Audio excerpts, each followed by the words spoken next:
स्वागत करीत आहोत. मित्रांनो, साधू संत येती घरा तोची दिवाळी दसरा. साधू संत येती घरा तोची दिवाळी दसरा आणि दुःख सारे विसरा. दुःख भिंग असेल, 10-12 नंबरचा दाढा चष्मा असेल आणि अत्यंत तो जीवनापासून म्हणजे सर्व सांसारिक सुख मोह त्याग सोडून तो विचारवंत झाला असेल.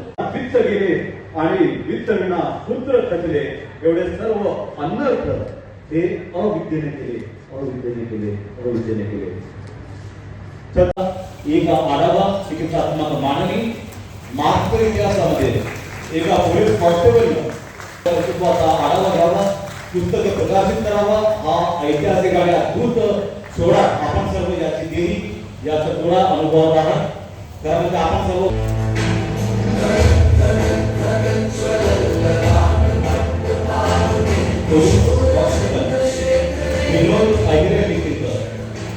तारजातील पोलीस महासंचालक माननीय संजयजी पांडे साहेब. मला तरी आश्चर्यच आहे की आम्ही जे काही काम केलं त्याच्या बाबतीत आमच्या एक कॉन्स्टेबलने त्याच्या बाबतीत सगळं लिहिलं.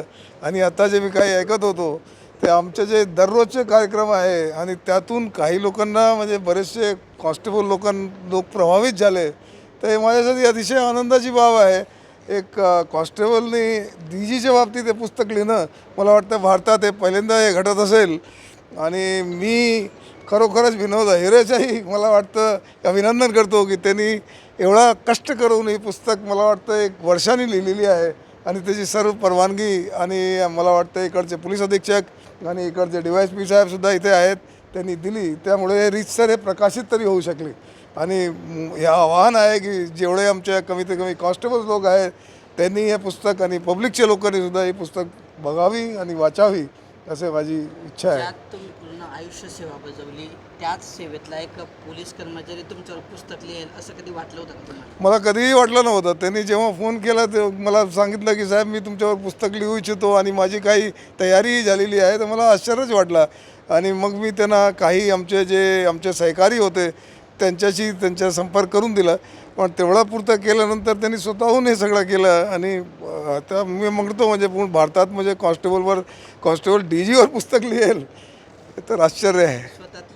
मला तरी हे आनंद असा वाटतं की जे काही मी केलेलं आहे आता हे पुस्तकच्या माध्यमातून म्हणजे अविस्मरणीय होणार. नाहीतर मी जे काही केलं काही दिवसानंतर लोक विसरले असते.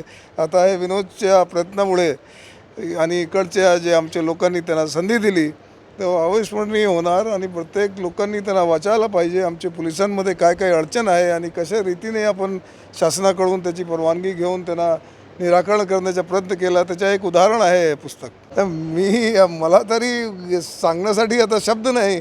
कारण काय तुम्ही जर पाहिलं तर DGच्या भोवती हे कॉन्स्टेबल म्हणजे येऊ शकत नाही अशी तर परिस्थिती आहे.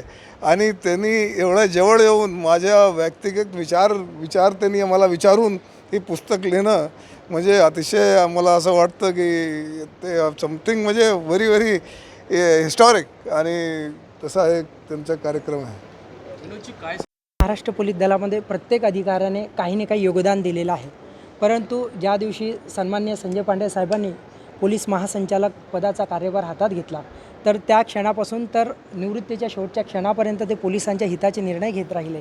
आणि निवृत्तीनंतरही ते पोलिसांच्या हिताचेच बाबत काही ना काही करत असतात. साहेबांनी च्या अधिकारामध्ये जे निर्णय होते त्यांनी तर काही विलंब न करता तर घेतलेच. परंतु जे सरकारच्या अधिकारामध्ये होते तर सरकारला पाठपुरावा करून शासन दरबारी अहवाल पाठवून ते मंजूर करून घेतले. त्यामध्ये विशेष म्हणजे आतापर्यंत पोलीस दलामध्ये एखादी जर कर्मचारी भरती झाला तर कर्मचारी म्हणूनच निवृत्त होत असे. परंतु साहेबांच्या पुढाकाराने एक कर्मचारी हा पोलीस अधिकारी म्हणून निवृत्त होत आहेत. असे अनेक कार्य साहेबांनी केले. फेसबुकच्या माध्यमातून सर्वसामान्य पोलीस कर्मचाऱ्यांशी संवाद साधला. पोलीस महासंचालक कार्यालयातर्फे कोणती कामं झाली, कोणती कामं करायची बाकी आहे आणि कोणती कामं हातात घेतली हे सगळं इत्थंभूत माहिती ते देत राहिले. आणि एखाद्या कामाबद्दल जर अपयश आलं तर त्या कामाबद्दल सॉरी म्हणायलासुद्धा साहेबांनी मागे बघितलं नाही. तर मी हे 22 वर्षाच्या सेवेमध्ये मी पहिल्यांदा बघत होतो. आणि खऱ्या अर्थाने काळजाला स्पर्श केला आणि माझ्यासारख्या सर्वसामान्य पोलीस कर्मचाऱ्यांनी हातात लेखणी घेतली आणि जन्म झाला काळजातील पोलीस महासंचालक या पुस्तकाचा, या शीर्षकाचा. येस मगाशी मी आपल्याला सांगितलं की साहेबांनी सर्वसामान्य कर्मचाऱ्यांना जवळ केलेलं आहे. म्हणजे ती जी अधिकारी आणि कर्मचाऱ्यांमधली जी दरी आहे ती साहेबांनी कमी करून टाकली. त्यामुळेच माझ्यासारख्या लेखकाला वाटलं की साहेबांचं कार्य समाजासमोर आलं पाहिजे. जशी माणसं जन्माला येतात तशी माणसं मरतात, परंतु साहित्य हे चिरतरुण असतं, ते येणाऱ्या पिढीला प्रेरणा देत असतं. जर का साहेबांचं पुस्तक वाचून जर येणाऱ्या अधिकाऱ्यांनी जर त्या पुस्तकातून प्रेरणा घेतली तर माझ्या पुस्तकाचं फलित होईल असं मी मानतो. साहेब आणि कर्मचाऱ्यातलं नातं दूर करण्याचा प्रयत्न पण या पुस्तकाच्या माध्यमातून झाला आहे. त्याबद्दल पोलीस कर्मचाऱ्यांना काय आवाहन कराल तुम्ही?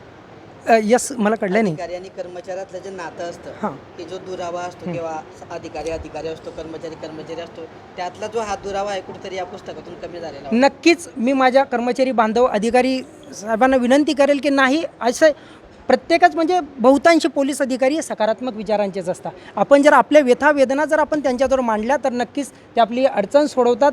आणि शेवटी अधिकारी असतात, त्यांना शिस्त असते. पोलीस हे शिस्तीचं खातं आहे. शेवटी शिस्तीमध्ये प्रत्येक गोष्ट झाली पाहिजे आणि जो वरिष्ठ अधिकाऱ्यांचा रुतबा असतो तर कर्मचाऱ्यांनी शिस्त पाळलीच पाहिजे. हे तर काळ्या दगडावरची रेघ आहे. परंतु असे जर काही उपक्रम असले तर पांडे साहेबांसारखे अधिकारी त्याला सकारात्मक प्रतिसाद देतात आणि त्याच्यामुळेच ही दरी कमी होते.